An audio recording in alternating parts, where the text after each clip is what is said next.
श्रीराघवम्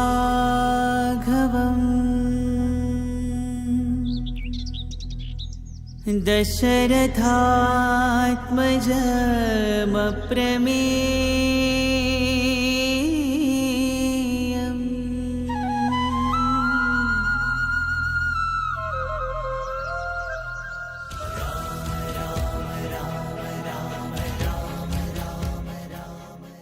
I'm standing right in front of the grand northern gate of Sai Kulwant Hall, Prasanthi Nilayam. Anyone who steps into the divine presence of Bhagwan through this gate first bows down to Sri Rama, Sri Lakshmana and Mother Sita. And Swami has installed here 2 Hanumans. No, there are actually 3 Hanumans. So when did Bhagwan gift us these icons of adoration? And what is the significance behind these installations? Come, let's discover.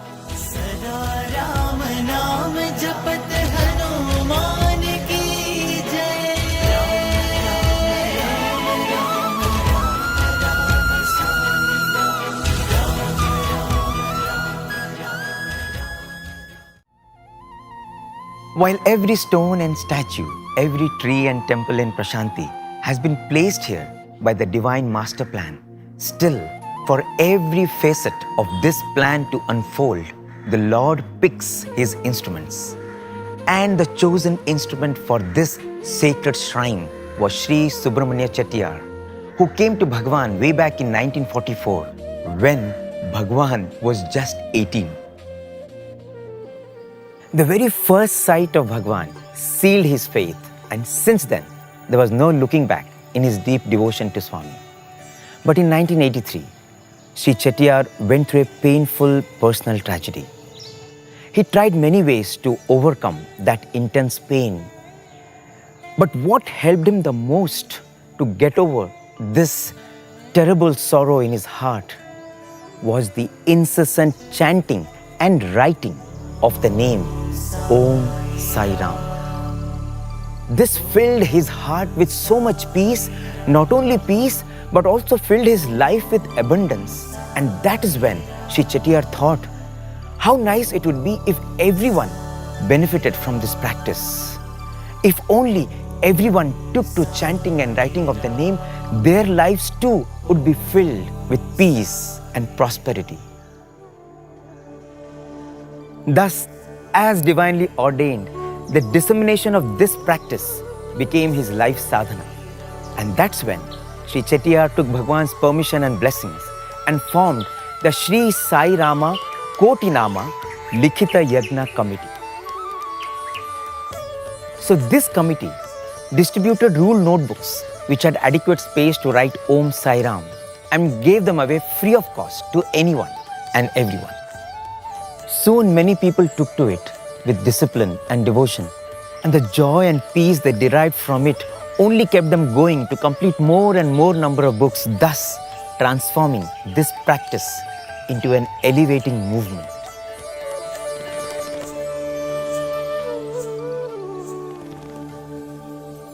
The committee started receiving thousands of such completed books. All of them were neatly packed in yellow cloth and not only carefully preserved, but also offered worship every day. Besides, on the 23rd of every month, they did Sai Sahasranama Archana, chanting of 1008 names of Bhagwan, and did Narayan Seva, serving food to the needy. When the committee had accumulated tons of such books, Sri Chettiar then prayed to Bhagwan to accept this offering of Likhita Japa, the ceremonial writing of Om Sai Ram, Om Sai Ram. Even though everything is orchestrated by the divine will, still everything materializes with time through prayer. Thus, Bhagwan graciously consented to his prayer, and the first such ceremony happened in 1983 when 9 crores of written names were submitted at his divine lotus feet. Swami blessed all these devotees profusely, and this infused them with divine energy and propelled them to continue the sadhana with added zeal. By 1986, 9 crores of names became 60 crores of names offered to Bhagwan. And now the committee resolved to strive for the lofty target of 108 crores of Sai Nama to be offered to Sri Rama.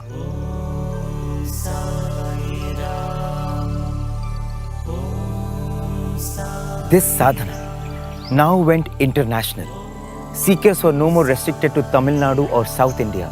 Devotees from all over the globe participated in this holy endeavor, and in 1995, by divine grace, the committee did achieve the target of 108 crores of names written of Bhagwan.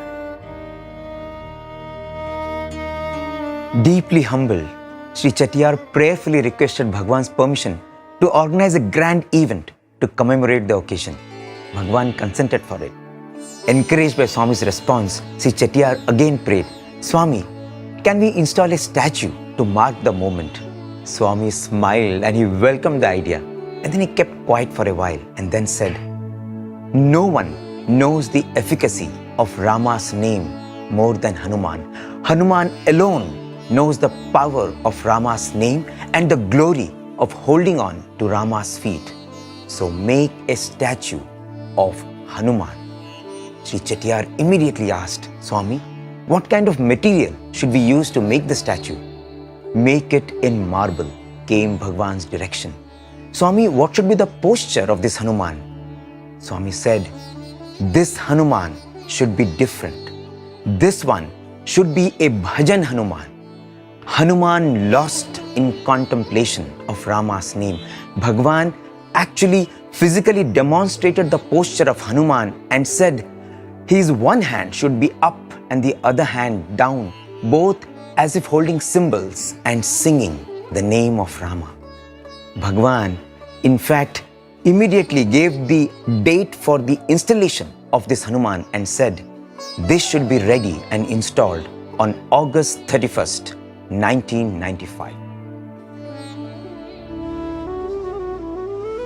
In fact, the very next day, Bhagwan revealed to the teachers of his university and school that he is going to construct an underground vault in front of the Sai Kulwant Hall, and that is where he is going to treasure the 108 crores of names written so devotedly by the devotees.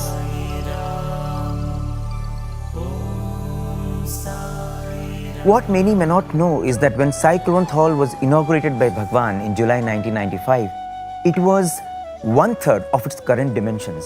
This whole area was actually outside the gate of the Sai Kulwant Hall. Originally, the gate of the Sai Kulwant Hall was where the Suprabhatam bell currently is.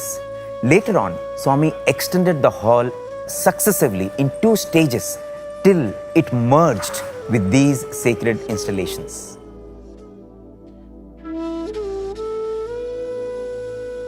So the instruction from Swami to Chettiar came in June 1995. He had just 3 months to make the statue. Meanwhile, in Prasanthi, the construction of the underground vault started. Sri Chettiar wanted to leave no stone unturned to make this a grand event. Nearly 5,000 people came from Madurai in the last week of August, and there was a yagnam conducted in one of the halls in Prasanthi Nilayam for 3 days, and thousands participated in this yagnam where the Bhajan Hanuman was worshipped. On August 30th, the Purnahuti of this yagnam happened, and now everything was set for the installation of Bhajan Hanuman the next day. August 31st, 1995 was the most sacred Shukla Panchami day. In the auspicious morning hours, Bhagwan's Bhajan Hanuman was brought in a grand procession from the Yagnam hall amidst bhajans and Vedic chants. The devotees circumambulated the sanctum sanctorum of Prasanthi Mandir 3 times and then assembled here, waiting for Bhagwan. At the appointed time, Swami arrived and himself placed the first bundle of the Likhita Japam sadhana into this underground vault. And then, slowly, this space was filled up by devotees with all these hallowed yellow bundles of sacred love. In fact, on this day, it was not just 108 crore names that were placed inside. It was actually 700 crore names, as many more people from Andhra and many other states sent in their sadhana of Likhita Japa. It was indeed a fitting tribute to Bhagwan in the year of his 70th birthday.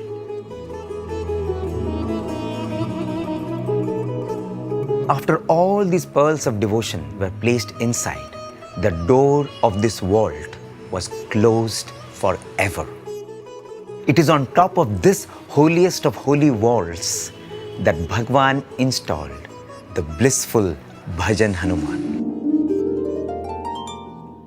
As bhajans and Vedam were going on in full vigor, Bhagwan poured into this sacred pit gold, silver, diamonds, navaratna, vermilion, kumkum, yellow rice and all the holy items, and then he placed a sacred yantra, a mystical copper plate which was worshipped for 48 days.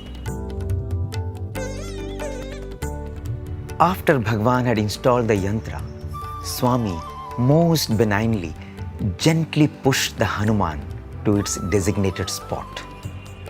And Swami did not stop with that. Swami then came down the pedestal and from far saw the position of Bhajan Hanuman and made adjustments. From then on, this marvelous Bhajan Hanuman in marble not only became the custodian of these 700 crore names of his Lord, but also shone as an eternal inspiration for everyone entering the sacred presence of Sai Kulwant Hall to forget the world and hold on to the name. What is also significant is that Bhagwan later revealed that it is Hanuman alone who can withstand the powerful vibrations constantly emanating from this spiritually vibrant vault. This entire ambience, the trees and pillars, the bricks and the flowers here reverberate with the sweetness of his name. Truly, we have no idea of the impact Namasmarana can have not only on us but on everyone and everything around us. Maybe to emphasize and awaken us to this fact that Bhagwan did not stop with the installation of this Bhajan Hanuman outside the Sai Kulwant Hall. He installed another inside the Sanctum Sanctorum of Prasanthi Nilayam too. That indeed is the most consecrated place which saw the origins and the blossoming of the Sai Bhajan movement right from the 1950s. While the marble Bhajan Hanuman was gifted to us in August 1995, Bhagwan directed Sri Chettiar to do a silver Bhajan Hanuman in the same posture. And this silver Hanuman was placed right next to Bhagwan's throne in the innermost shrine of Prasanthi Mandir on October 14th, 1995. This was done as part of the Sri Sai Paduka Pratishtha Mahotsav that used to be held every year in the 90s. On that momentous day, Bhagwan even delivered a special discourse glorifying Hanuman.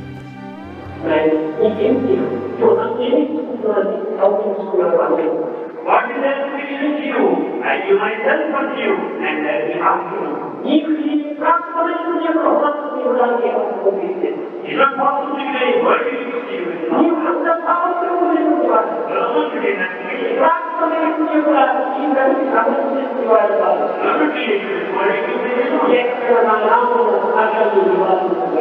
Yes, there are many times like you be present there.